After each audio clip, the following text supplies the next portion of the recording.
Good morning, Mum. I wanted to wish you a very, very happy Mother's Day.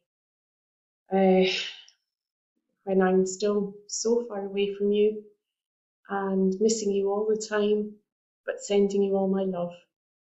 And I found this poem by Khalil Gibran and I thought you would like it.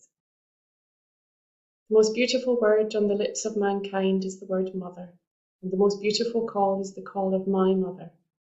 It is a word full of hope and love, a sweet and kind word coming from the depths of the heart. The mother is everything.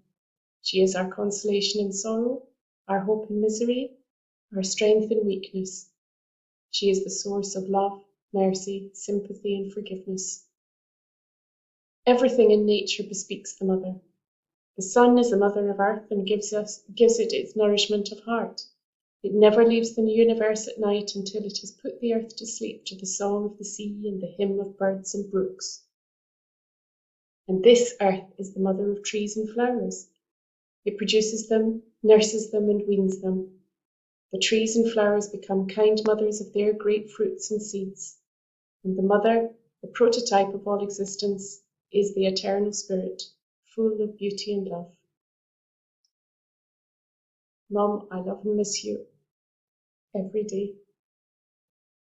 Thank you for being my mum. Thank you for making me everything that I am. I love you.